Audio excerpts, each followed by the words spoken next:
আজকে আমাকে এই জঙ্গলের মধ্যে রাত কাটাতে হবে, সেজন্য রাতের কিছু ব্যবস্থা এখন আমাকে করে নিতে হবে আস্তে আস্তে করে।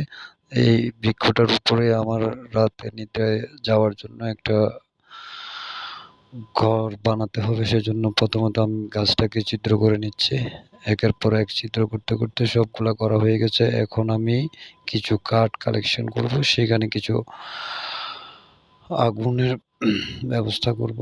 আগুনের ব্যবস্থা করে সেখানে কিছু কয়লা পিণ্ড বানাবো। সেখান থেকে আমি একটা গাছের শিকড় কেটে নিয়ে আসি, সেই শিকড়টা দিয়ে আমি একটা শীষ বানাবো, যাতে করে আমি বাতাস দিতে পারি। তো সেখান থেকে আমি কিছু কয়লা তুলে নিলাম। কয়লা নিয়ে ওই যে আগে আমি যে গাছগুলা ছিদ্র করছিলাম এগুলার ভিতরে রাখবো। কারো ছুরি দিয়ে তো প্রত্যেকটা ছিদ্র ওই প্রান্ত থেকে ওই প্রান্ত করা সম্ভব না, অনেক সময়ের ব্যাপার। আমার হাতে তেমন একটা সময় নেই, এদিকে সন্ধ্যা গড়িয়ে রাত নেমে আসতেছে। আমাকে রাত আসার আগেই গর্ত তৈরি করে ফেলতে হবে। যাই হোক, প্রথম একটা ছিদ্র করে ফেললাম, এখন দ্বিতীয়টা করার পালা। দ্বিতীয়টা আমার হয়ে গেল। পরবর্তীটাতে আমি কয়লা দিলাম, বাতাস দিলাম, বাতাস দিয়ে এটাও ছিদ্র করে নিলাম।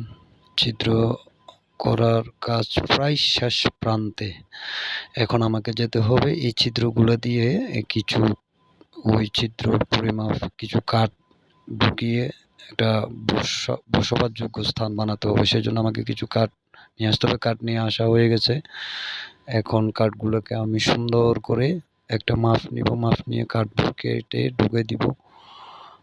ওই এরপরে আবার কিছু কাঠের জন্য কিছু প্লাস্টিক সংগ্রহ করলাম। প্লাস্টিকগুলো আমি সংগ্রহ করার পর একটা প্লাস্টিক কাটলাম, কেটে এই একটা গাছের খুঁটির উপরে আমার এই চাকুটা দিয়ে এই প্লাস্টিকের বোতলটাকে এমনভাবে সুতার মাধ্যমে মুড়িয়ে দিব যাতে করে সেটা না পড়ে।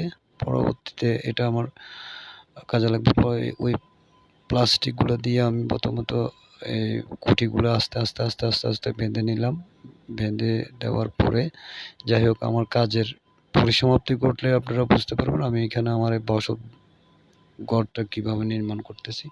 যাই হোক, মোটামুটি নিচের অংশটা হয়ে গেছে। এবার উপরের অংশের জন্য আমাকে প্রস্তুতি নিতে হবে। তাও একই অবস্থা, আগের মতো করে কিছু কয়লা দিয়ে এই কাঠগুলোকে প্রত্যেকটা কাঠের মাথায় একই সমান্তরালভাবে ছিদ্র করতে হবে। আমার প্রথম অংশের ছিদ্রর কাজ শেষ। এখন দ্বিতীয় অংশ, যেটা আমি ওই ছিদ্র দিয়ে একটা যে কাঠগুলা ঢুকাবো সেগুলা রিপেয়ারিং করতেছি।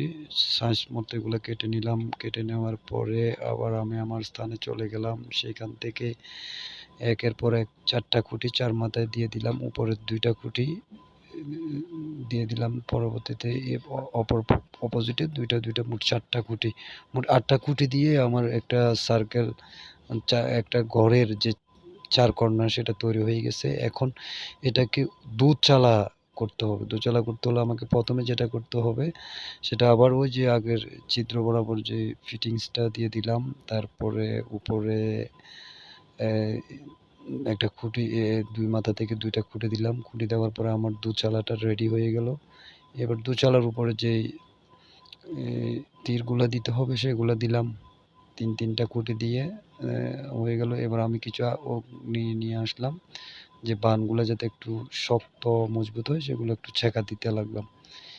এবার যেটা প্রয়োজন সেটা হচ্ছে উপরের ছাউনির জন্য আমাকে কিছু খড় কালেকশন করতে হবে। আমার খড় কালেকশন করা হয়ে গেছে। খড় বলতে আমরা যে চিনটাকে বলি, খ্যার বলি, কেউ চিন বলি।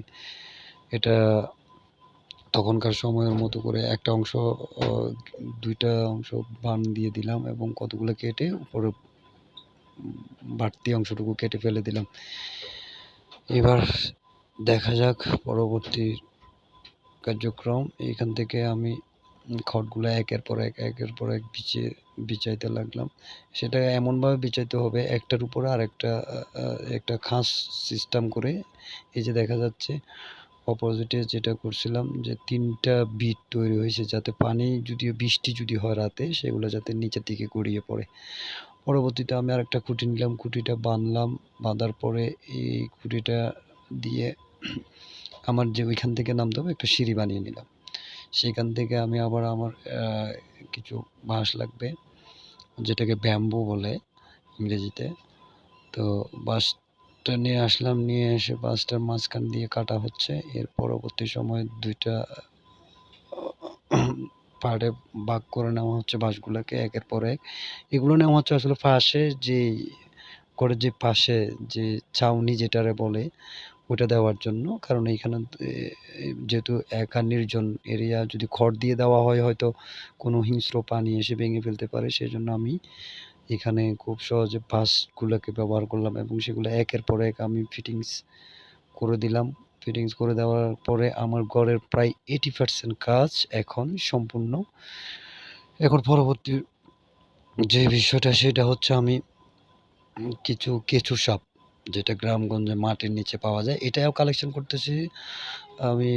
রাতের খাওয়ারের জন্য আমাকে কিছু জিনিস আ উম বের করে নিতে হবে। সেটা হচ্ছে আর কিছু না। এখানে একটা আমি যে কূপের উপরে ঘর বসাইছি, সেই কূপ থেকে কিছু মাছ কালেকশন করব। আর মাছ কালেকশনও প্রায় অনেকটা হয়ে গেছে। ১ টা, ২ টা, ৩ টা, ৪ টা করে অনেকগুলো মাছ আমি কালেকশন করে ফেললাম। এবার দেখা যাক এই মাছগুলাকে রাতে খাওয়ার জন্য মোটামুটি একটা ডিনারের জন্য একটা জিনিস আমার তৈরি হয়ে গেল।